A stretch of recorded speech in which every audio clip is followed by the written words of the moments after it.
that's a core moment in the beginning. That sets up the whole thing of Yeah, how Aruka becomes his whole sensei. yeah, it was like that's a core moment. You can't change that. What the hell's wrong with you? Yeah.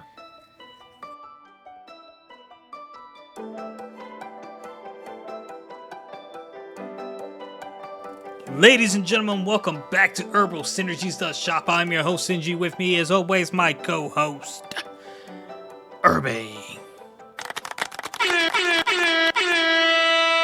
What's up, folks? How y'all doing this lovely evening? We're doing all right, Irby. How are you? Oh, cutting in and out there, my guy. Oh, I said we're doing all right, Irby. How are you? I can't complain. Living the life, baby. Living a viva loca. Yep. Living as best as I can. Nice, nice. You got a flavor Yeah. this week, living life, man. Yeah. I'm gonna have to go with Thorfinn because he's the only one capturing some hearts here. Uh Cayenne's let me down, although they did have some funny moments. But that's just how it is. Thorfinn, he got the attack and finally got his helmet. Yeah, I was gonna say that's my moment too. That's my flavor too. But I was Liar Liar had a big brain moment. He did. I was like, oh, okay. Sounds pretty that's right there. But no, I don't think that moment topped the moment No, of it didn't. Thorfinn. It didn't. So, well, not for me at least. Yeah, it didn't. Um. Yep. So should I just go on my One Piece rant now, or because I doubt you want to end with a One Piece rant. You can do whatever you want to do, King. Yeah. So It's your world. I I'm living finished. in Are you it. gonna watch the live adaptation? By the way, Probably not. 8 episodes. I ain't even finished reading the manga yet. True. Okay. So Irby, feel free to when I'm done agree or disagree with me, even as like not a One Piece fan, but just like an anime fan. Like I've gone on my rants with you about how companies take stuff that are in the manga out and like but are willing to throw filler in there and like how that irks me, right? Hmm. So there's this huge debate right now between like actual One Piece fans and people who just enjoyed the live action, like, oh, it's perfect the way it is, and they need to stop because Oda approved. I have said, and I've told this to my friend Sammy. I enjoyed the adaptation. I liked watching it. However, there are very very important things.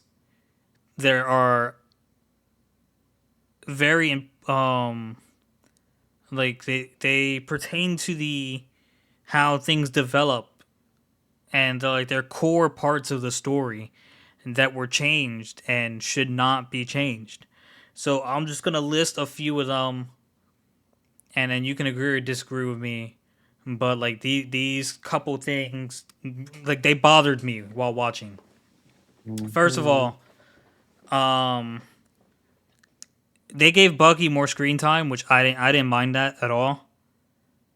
But that'd be one of the things they added versus just following the original content a little more. Garp and Kobe had you saw them all season long, all 8 episodes from the beginning to the end of Arlong Park. I say, yeah, the Garp wasn't there. No, you didn't meet Garp until after they saved Robin. I say, yeah, because I was like, yeah, Garp. If anything, he was there for like a hot second, and he left out. Yeah, so here are things they changed. They changed how Zoro joined the crew. And Mm. this is something like these are like casual. I'm throwing you things that like you most likely remember how like Luffy revealed that they're gonna kill Zoro and he has to join the crew if he goes gets the swords. No, and in here Luffy just sets him free and he joins eventually. Mm. Um, a core thing they changed. I would say, let me before I forget about that, because I feel like that part of him not getting his swords, he just set him free. It kind of changes the way that he's like indebted to Luffy, if that makes sense. Yeah, so like yeah, like it's an important way that he joined it. Like he had no motive to join the crew after that. And they kept saying throughout the first couple of episodes, Nami and Zoro kept saying they're not part of the crew, and then out of nowhere, Zoro had this like unfounded loyalty. It was like, no, bro, like I don't understand this because he has no Yeah. reason to be loyal right now because he didn't nothing, whatever. They changed how it happened. This didn't bother me, but Nami had a staff the entire time. She was like a fighter from the beginning. And I was just like, Nami was just stealing in the beginning, bro. She wasn't like whatever. Another core thing they changed. Okay, Don Krieg, the guy that showed up to take over the Baratier when they were getting Sanji to join the crew, he never shows up. Instead, Arlong shows up to the Baratier, beats up Luffy real quick, and Nami to stop him gives him the map to the Grand Line and leaves with Arlong. I'm like, all right, that is a core. Don Krieg plays a core part of the anime because Luffy fighting Don Krieg is what like has the impact on Sanji for Sanji to like open his eyes like, hey, this is a guy I can be a part of, but like I'm here. And then Zeph sends him like, hey, just go, whatever. Now here's the thing that like bothered me the most that they didn't do. Luffy is just getting his ass whooped with no knives, swords, or anything that cuts. That is a major flaw. Like, the point of the gum gum fruit is that nothing of blunt capacity, fists, clubs, can harm him. And he's already had the fight in the first episode where Alvita hit him with a spike club that had blunt spikes, so they weren't sharp, they didn't cut, and he ate it and sent it flying and sent her flying. But once he met Arlong and Buggy, they were whooping his ass just fists. That is a flaw. I don't care how many people who enjoyed the adaptation want to defend it. That is a core flaw to the gum gum fruit. The only time Luffy starts getting injured, and it's not a weapon that cuts, is when hockey is being used, and they were not introducing hockey at that point. Sure, Shanks used observation hockey or Conqueror's hockey on the Sea King, but it was still no one knew that. And like those are things like yeah, giving Buggy screen time is fine, but like it wouldn't have cost a lot and it wouldn't have taken any extra effort to just injure Luffy with cuts instead of making it pretending he actually can get hurt by Buggy's fist and Arlong's fist and shit like that. It was just like that's a major flaw to me. I don't know. The Alabaster Princess knocked him around pretty good. Oh, Nami She knocks him just around all the time. just used a little fist. But I those don't are like know. comedic and I don't No, I know entirely what you agree with mean. those all the time, but like I get like the comedic value of it. Like Nami, ha ha ha, joke joke joke. Nami has hockey and can beat up everyone on the crew when she's pissed. But the scenario was, and then like someone tried to explain to me. It was like, I get what you're saying, but like if you wanted to watch One Piece, then go watch the anime One Piece. Live adaptation takes the original content. The point of an adaptation is to take the original content and fix its flaws, which most animes, like my favorite one, Naruto, is slow pace. So this was pleasant to see. I was like, but this is a flaw. I'm not saying I didn't enjoy the live adaptation. I'm saying this is a core flaw. This contradicts his devil fruit entirely. Yeah. So that was my thing. It was just like they changed a couple things they didn't need to, added a couple things they didn't need to, but it was enjoyable. Left out a couple things that didn't make sense because you put in a couple things like they showed the Sea King that bit off Shank's arm, but they didn't show the giant cow that Sanji used to get to Arlong Park. And it was just like which apparently you can see him on the map. And I was like, why even put him on the credits if you're not gonna do it? And you know what I mean? So it was just like I don't know. It was with coupled with the fact that I don't really like Luffy's actor. I mean, kudos to him, respect to him. He got the gig, and most people were happy with it. I just don't think he has the right energy. Monkey D. Luffy. Yeah, no, he doesn't. And like I feel like if you do watch it, you'll know exactly what I'm talking about. Like Zoro's character is great. Nami's character, she's good. I'm okay with Usopp's character. I love Buggy's character. I think the fishmen with the technology we have these days, I think feel like the fishmen were kind of like wonky looking, but that's fine. Monkey D. Luffy. That was my rant. Overall, I did enjoy it though. Yeah, I mean, they do got to stray from some of the stuff, but yeah, it'd be nice they we're a little closer to remaining the same. I guess that makes sense.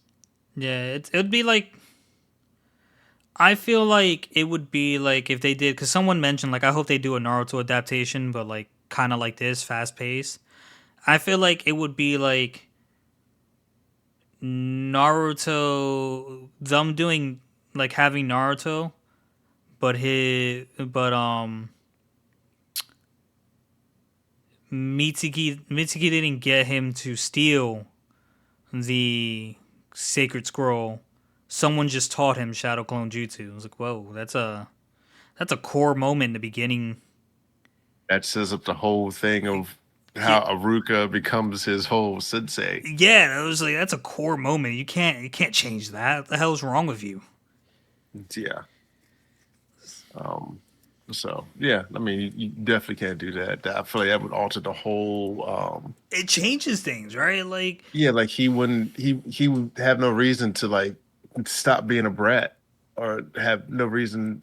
No one would believe in him. So it's like why? But yeah, no, they definitely outrageous with some of their antics. yeah, yep. But for a live adaptation of an anime, which most don't do as good as people would hope, it was done pretty good. Hmm. Yeah. So Should we talk about Jujutsu just to put a break in between me and Liar Liar? yeah, we go ahead and talk about jujutsu because it's not too much there, but very much exciting stuff's going to happen here. Yeah. So yeah, so everyone's like, it's like, oh, we ought to jump in and help Gojo. And then Gojo's like, oh, only help if I'm getting weaker than Otsuki or whoever the name was. And they're like, oh no, you gotta go and help. And then they start discussing about how Takuna might have different might he might be holding back because he's afraid that other people are gonna jump in.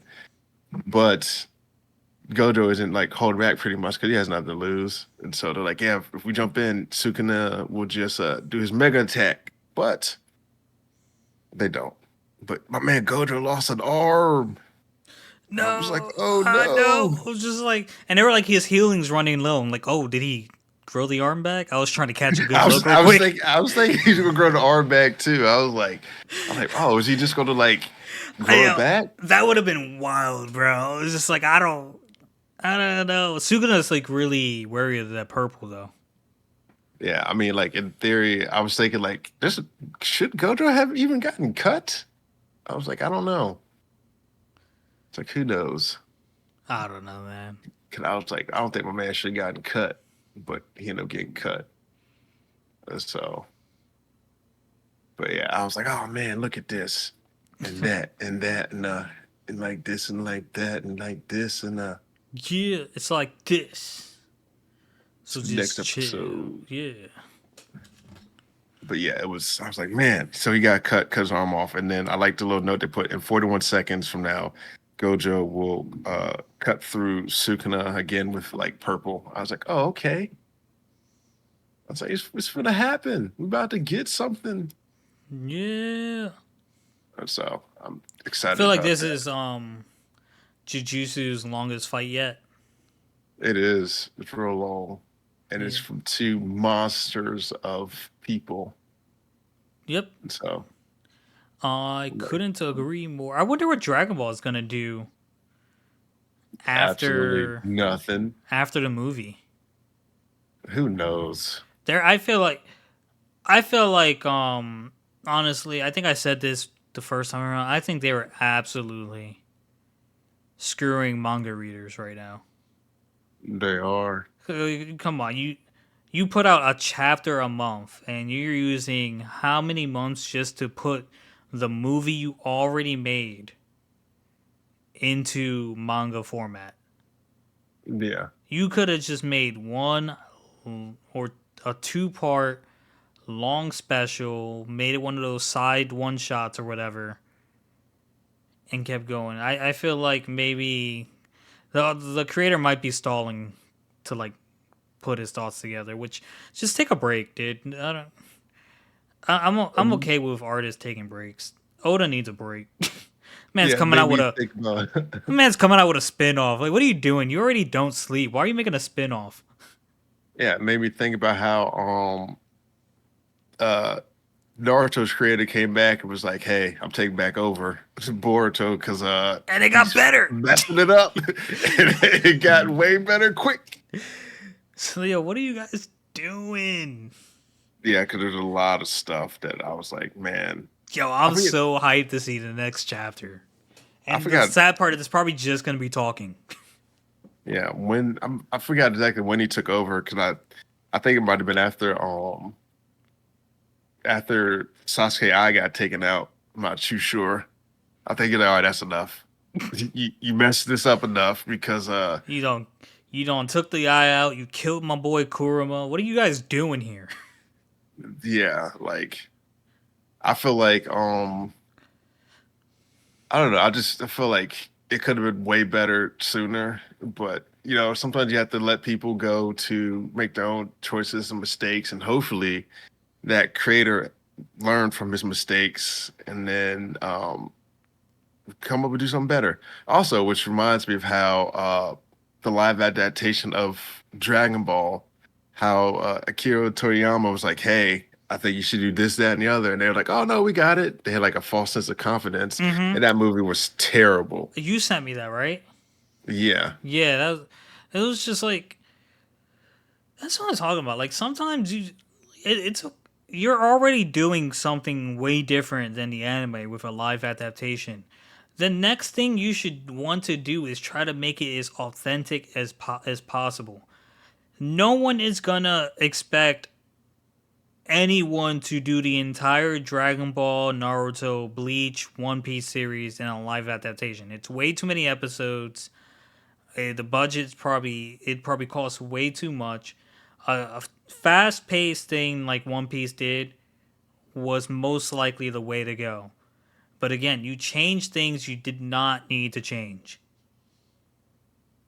yeah, You weren't coming up with an original story. You were following a story that was already popular. You had the content. You should have just. And that. I think a little of that is why I don't want to be. Like, once the rough draft of my novel comes to me, I'm going to have to read it from head to toe because you don't know if people are actually reading your content and like getting the feel for what the message you're trying to or the trying vibe to you're trying to convey. create. Yeah, Yeah. So it's like because I've had correction. I had to tell them like, hey, listen, if you actually read the scene, it needs to be like this. And they're not reading the scene. They're just editing as they know how to. And like, oh, this usually is like this, so we're gonna make this correction. Like, no, you can't make that correction. It's gonna mess up the scene. yeah. I know what you mean. Yeah, but liar, liar. Yeah, hit it off with some liar, liar. The pants are on fire. Episode 3, A Dead Heat and Determination. So, creepy guy with sharp teeth, his name is Seira Kugasaki, I believe. Yeah, Ciron or something. I was like, oh, Kurosaki. I was like, oh yeah, he'd lose it for sure. He got Ichigo bloodline. He going down for sure. Um, and he wants to bring down Hidito because he took down his goddess, his number one person, Sarasa. And Hidito says he'll accept the challenge, but loser can never challenge homegirl, I think was the conditions of this duel. And I would have rewound to hear more clearly the condition, but I had to rewind like 4 times just to hear his name. Yeah. Um, yeah, the condition was just never be able to challenge her again Yeah. or be able to challenge her. So it's like, huh? So next they meet Hidito and Rina meet up in disguise to discuss the next challenge, which I was a little concerned about. I'm like, whoa, my man just accepted a challenge that like wasn't set for him. So this actually might end up being a challenge. So we Hmm, go hmm. and it turns out, they go to the his where he is sleeping, He and resides. Shidoyuki and Rina actually know each other because Shidoyuki served the Seonji family. And they're actually best friends that like they've had a falling out. Well, really, Rina's been distant with Shidoyuki for reasons that we will discuss later. We discuss it later. Yes. So I don't know. once the reunion was over with, they went and discussed the next challenge, which would I forgot what was it called? Did you write down what it was called? It's some game. 27. I can't remember, but it was like some game. You get cards and you collect them. Yeah, it was like self-made 27 something, and like in the fourth district there is I think 21 cards or 20 cards, and they're all numbered, and you have Yeah, to yeah. 20. I think there's 20. It's 27 form game. Is 20. what. Yes, and basically there's a whole bunch of cards scattered around a district numbered 1 to I believe 20, and they pop up randomly, and the five it's initially 5 or 6, and then every so amount of time another one pops up. The object of the game is to gather as many cards as you can and win 3 out of 5 rounds. You win by playing the higher number card. Now they were speculating what Kugasaki would use as far as abilities, and Rina said that he never unequips Black Queen because I guess he likes the aesthetic of it. So That then, looked like something that you would use. me? Yep. Nah, dog. Just the darkness. Seems too much. Seems a Nah, little cheeky. you're cheeky. Maybe. Real cheeky. So they were speculating he'll most likely use like the numerical adjustments, and I forgot which other one they thought he'd use. And then Hidito and Kuru Shiroyuki and Rina basically decided that he should use luck, numerical adjustments, and where is distort information, that one. Lost my Hmm, place in my hmm. notes. You took notes? I take notes on my shows. Hmm. Yeah, since I'm leading, I have to take notes, otherwise I won't remember everything. Thank you. Hold the applause. I'm not done. Damn it. Um, it turns out Kukasaki used Explore, because he was getting cards right before they were showing up, and he also and the Black Queen also lets him like transmit his voice across like a certain distance, so he was able to communicate that. So it then became clear that he his objective was to get 18 cards to stick Hirito with just two, and then he would win by default. On the way to, he got 14, and it turns out the bus or the train was going to be late, so he couldn't get to 17. But then, homegirl on the bike from the previous challenge showed up, and Ichinose pushed her to help him out, and like that allowed her to get her permits for her business or whatever. Yeah, to make the permit was to make what you call them, the motorcycle public transit to help. Right, so you could get, I guess you could say Hiroto, the guy that beat her, was her first client. Hmm. Now, in getting 17, which was over, like up some stairs, but like a little further where there was no platform and there was a bunch of bags that I thought was cushion. Definitely thought they were like sandbags or something. I thought it was something he'd fall on, he'd be fine. But no, when he got 17, he fell and he like clocked out for a little bit and he had blood coming out his head. Rena showed up and was like, "Yo, we need to get to a doctor's." And he was like, "No, screw that. I can't stop now. I still gotta find her, and I gotta keep your lie together." So then Rena has a little bit of confession. Um, the real Sedese Sianji is not actually kidnapped. She's in regular school because she wanted to go to regular school, and Regular old kid, yeah. this actually, even though like the Sianji family is like part owner of like this academy or this island, Academy Island, they must not have members or family members on the campus because like wouldn't someone had noticed it's not Serese or Sarasa? Well, I think they were trying to keep it under wraps that she was kidnapped until they found where she actually was. Oh, so the family. Oh yeah, yeah. Okay, okay, okay, okay. Right, right, right. The family still thinks she's kidnapped. Yeah, Gotcha. Okay, all right. So because that girl, she faked everything. so So after she reveals that her and Hiroto kind of have a touching moment, it's like, oh, so you did it for your friend. You you're kind of you're seeming a little more like my type or something along those lines. He said, yeah, and it said, "Oh, you're my type." I was like, "Oh, okay, homie." yeah, yeah. He didn't shoot his shot. He just he dribbled a little. Dribbling out the clock.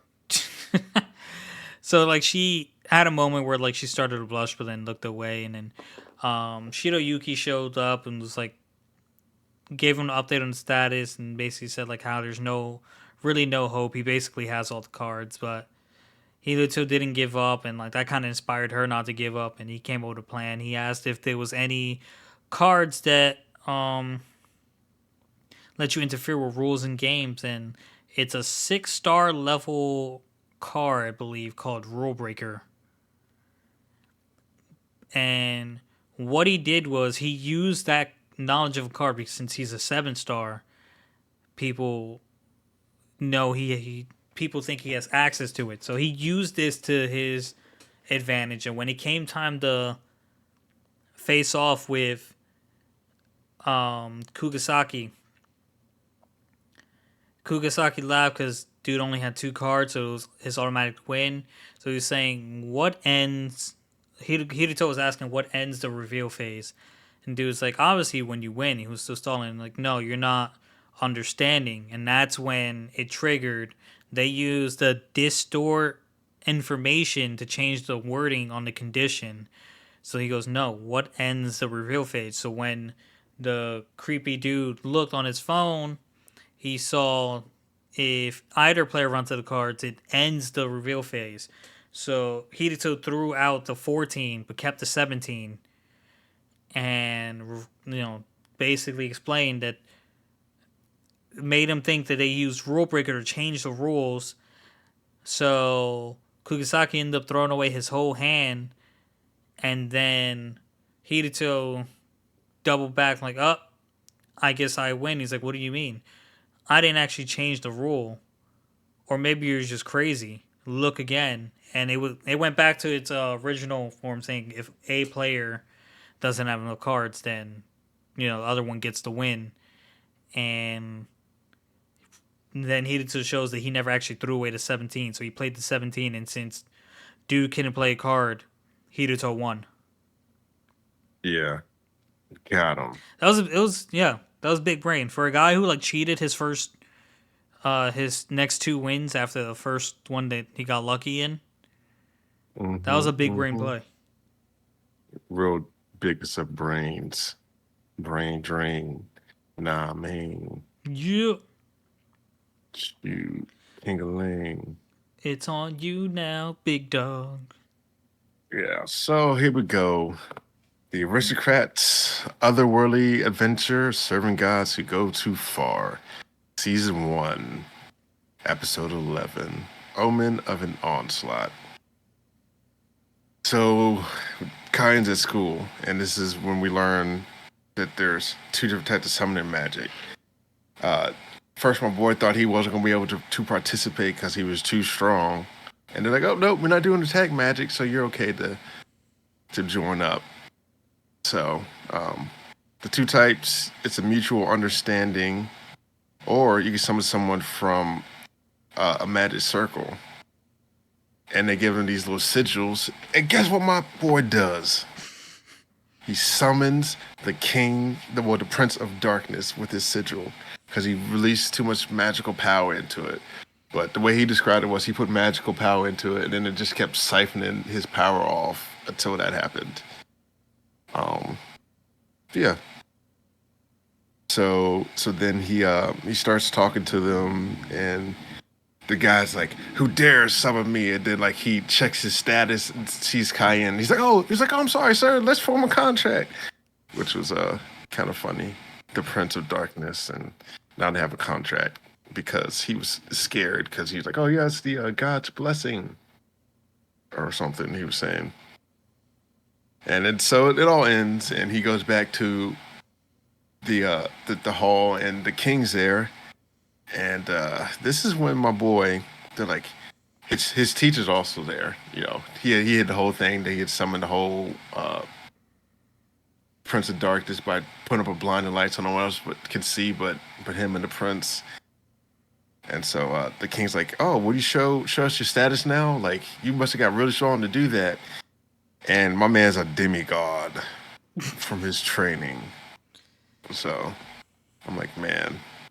So then the king's like, "Oh, we're gonna make you a viscount, and we're gonna give you your own town to have the minion over." I was like, "Oh, okay."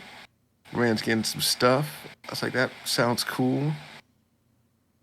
And this is when we get to notice that there's trouble in his homeland, and apparently there's monsters getting ready to run amok through his lands.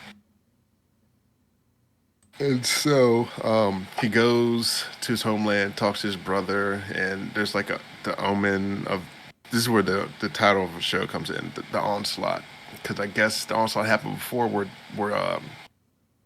the monsters were fleeing another terrible monster and was causing problems. So he goes to investigate. He heads to the guild hall, and he's like, "Oh yeah, what's going on in here?" And the lady's like, "Oh, they must be real busy to send a little kid to do an errand." and so and so then he's like, "Oh no, I'm an actual veteran." And she's like, "Oh yeah," and then he shows her the gold card. He's like, "Oh, I'm so sorry." Da, da. And then the other guy's like, "Oh hey, Cayenne, how you doing?" So he tells him he's going to go investigate the forest, and this is when his old masters show up. He's like, "Oh yeah, you can't go in the forest alone." And he's like, "I need to go so I get a sense of something." He's like, "I'm strong, don't worry about it." And his masters show up, and they tell him the same thing. And then he's like, "Oh, yeah, I'll be fine." So he goes to the forest. He's like, "I'm not going alone. I have his summons with him." So So he goes to the forest to investigate. He's like, it feels very ominous here, and he starts fighting some monsters. And then he's like, oh, I'm going to get the king, the prince of darkness, to investigate for me. And so he summons him, and then the Lord was like, Lord Seth was like, oh hey, da da da da. I'm ready to help out, and he's like, yeah, I have someone in mind that could do this investigation for you just pretty well. And he summons Dalmentia. He's he specializes in investigation, and he's one of the four heavenly kings, retired now. Um, and he sends them out. They go find out what's in the forest. Cayenne killed a bunch of stuff. He takes it back to the guild hall. Delivers the stuff. And like, oh, where do you get all this stuff? And like, oh, these are all A rank and S rank. He's like, yep. And so everyone was worried about the monsters. He did kill a lot of monsters. I don't know if the population should be dwindling or not, but He said there were more powerful ones on the way. yeah, but I feel like he killed like a bunch of red dragons. I'm like, how many of those do they lay? How many of them they give a year? Are they popping out like fish eggs? Or are they like chickens? Or are they like There, ostriches where they lay like one egg or two eggs? there's no like rhyme or reason in this show at this point. Absolutely not. So like the red dragon was a big deal when he made it into a pocket dimension for his masters, the green thing and the red dragon, and he has the red dragon in his hall. So like they made it like such a big deal, and then there was like 1,000 of them. Yeah. Yeah, they're like, yeah, you took a red dragon, but the man killed like eight of them just there swinging. So, um, yeah, so they found out what's at the forest, and pretty much the game master Aaron, and so then he's like, we have warned master, and the onslaught starts. Keith says, well, go forth and slaughter the humans, and so they go to warn my guy, and then he goes back and they got to fight Aaron. So yeah, it's gonna be a grand old time, grand fight. Grand old fight. It's nearing its Hopefully, it'll be end. good. Yeah. Yeah, fortunately, nearing its end. So, Hey man, I'm impressed you stuck with it. I'm at the point where I'm like, oh, this is. I feel like it will get good and be great, but then it's like, when is it going to get there? And it's like, oh, got to keep getting there, and it just takes a while. You know, I'm So I'm gonna predict right now that Kime actually defeats the the game dark game guy fairly easily and just leaves the god speechless. I hope that It's he like I, like I think wounds we him made in him a I think we made him too yeah. strong. Yeah, well, I hope he like wounds him in like a struggle, and then comes back, and season two is like even more ferocious and better, and so that's what I'm hoping for. But who We knows? shall see. But without further ado, shall we move on to villain?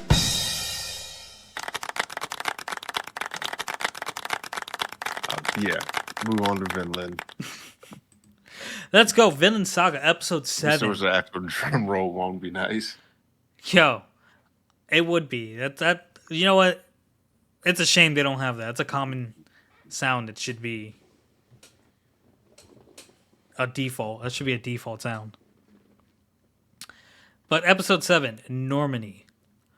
The war is still in full effect, but the leaders of the Vikings told Floki that to pull his men for the winter, let them rest, and they'll attack again in the summer. Since the army is taking a break, there's no need to use the pirates, which means Askeladd isn't making money at the moment. So he looks up when Bjorn asks him what he wants to do, and says, "We're gonna do what the birds do. We're gonna fly towards where there's more food." We end up in another battle scene, I guess, between French people, Yeah, francophone and people. they call them So Franks. yeah. That's what I'm gonna start referring to French people. Frank. Oh, you're Frank. Well, the old name I think it's like Franco, or they call them like francophone, and then eventually it got uh modern to France because it used to be called Gaul back in the day. Hmm. And then I guess because of the way their language goes and like the way they speak, it's like, oh, it's like something with the ear of francophone or something. It's the history's weird, but yeah, continue. Yeah. So there are Franks attacking. Asuka shows up and says they're at war with each other.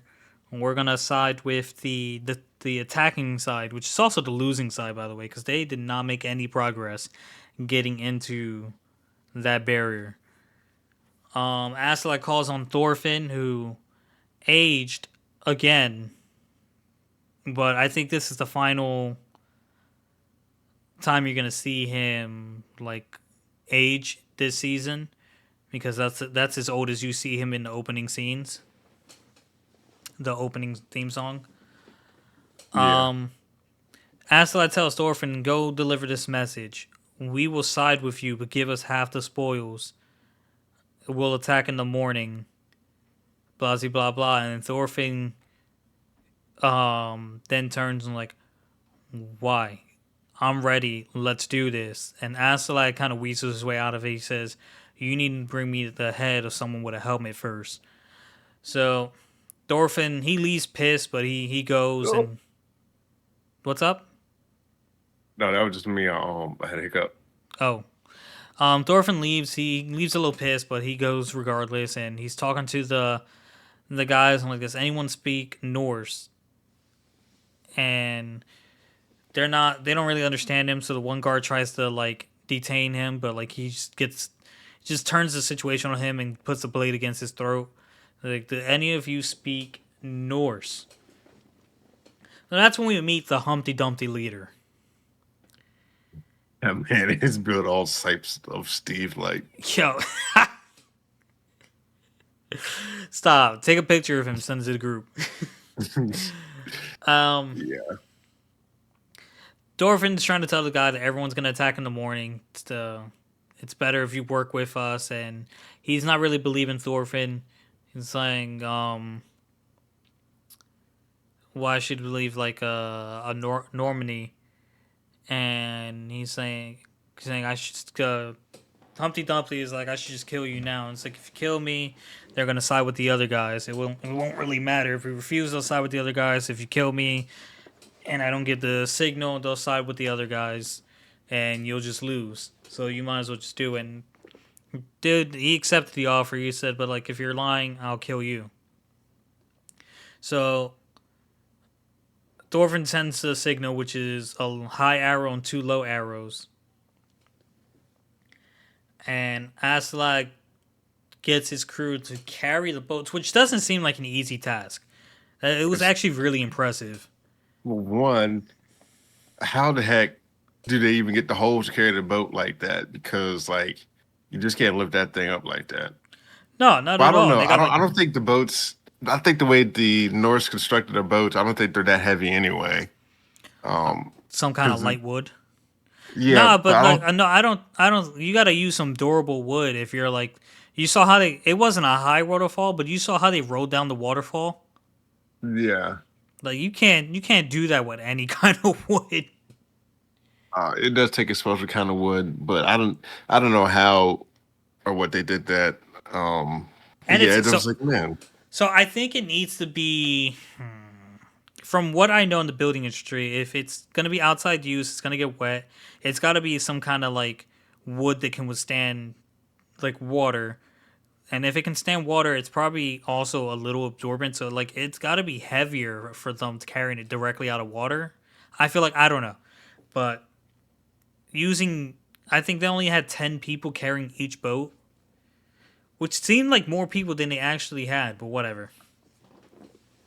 yeah, like the boats just got filled up out Yeah. of So nowhere. how do you magically have more people?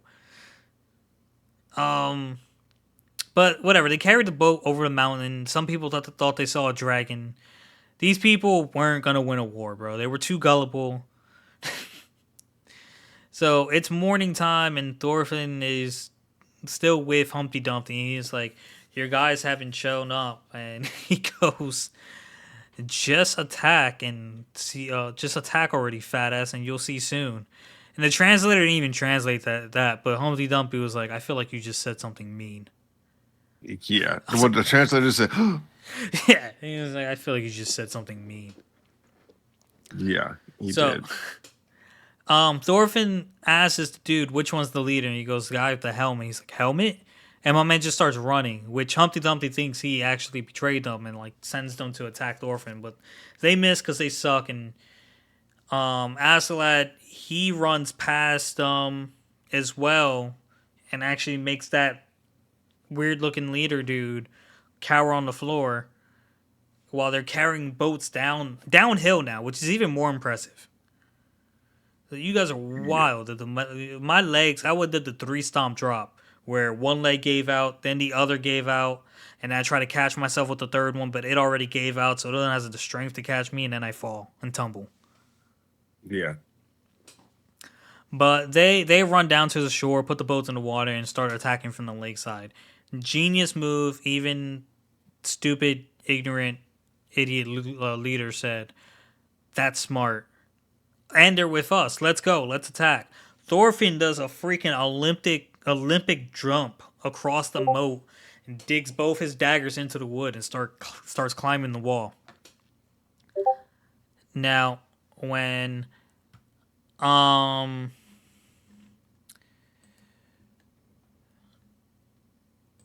I lost my spot. Yeah. Well, he starts going after he's climbing up He's climbing the and wall. they're Yeah. just circling the place. Okay. Yeah.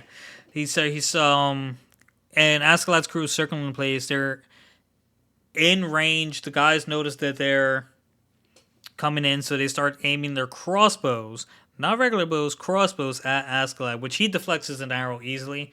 But the crossbows, I guess, even with that distance, have enough power to destroy their shields and actually wounded someone. But to all of their luck, Thorfinn climbed the wall and just started slaughtering everyone. So the arrows stopped coming, allowed them to um, dock on the shore and kill everyone on land. The most impressive part of this was Thorfinn killing about 8 people before he finally got to the dude with the helmet. And mind you, the first person he killed, he took his sword, kept that sword with him, and used that sword to behead the leader. The funny part was the head fell off to the other side of the barrier and into the moat, and Thorfinn's like, shit, the head, and just dove in after it.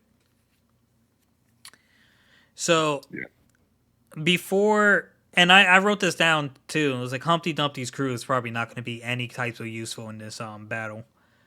When they finally got to inside and breached the wall and they got inside, the battle was over, and Askeladd's crew already took all the treasure. I don't think they could understand what he was saying, but when they saw him, they were like, we said we go 50-50. You can have the territory, we'll take the treasure. And they're like laughing as Humpty Dumpty's like cursing their name, calling them scammers. And they were like, where's Thorfinn? I'm like, I guess he really died. And earlier, I forgot to mention that like Bjorn keeps asking, which the guys seem like they warmed up to Thorfinn, so they probably don't want him dead. And I think Asla is just playing, like, putting up a tough act because he probably knows Thorfinn can handle his own by now. He said, if they kill him, he's just a kid that's following us. I was like, I don't know. I feel like your crew's accepted him at this point. He's the badass of the crew. Yeah. But so they mentioned Thorfinn and like he's not around, and then the leader's head falls on the ship, and Thorfinn gets on. Said, "Stop! Enough making me wait. I got a leader's head for you right now with a helmet. I, son of Thorfinn, yada yada yada. Proper challenging talk. Challenge you to a duel, And Askeladd did the proper talk in return and said, "I accept." But later, as you can see, we're getting rained on with arrows. I was just like, Yep. well, it's a good excuse not to fight him right now, and it's accurate. But my man's still very much angry and wants to take Askeladd's life. Yeah. By the way, what threw me off was that message. Just it it made a weird sound and you weren't talking, so I thought you left, and then I read it and was like, yes, precisely. yeah. Now That's where how it was I? goes. Yeah. But yeah, so yeah, not much there. The duel, can't wait till it happens. Hopefully it's good. So yeah, it's I, I good. I gotta imagine Thorfinn's gonna want to kill Floki and the king too.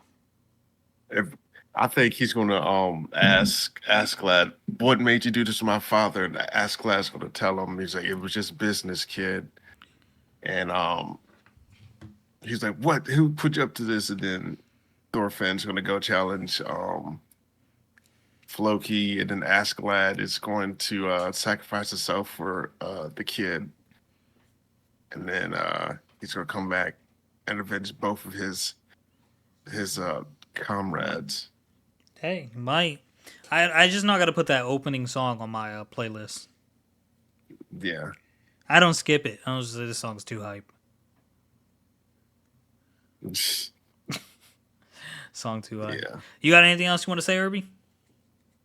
No, that's it. Um, yeah, the live adaptation One Piece. Might watch that sometime.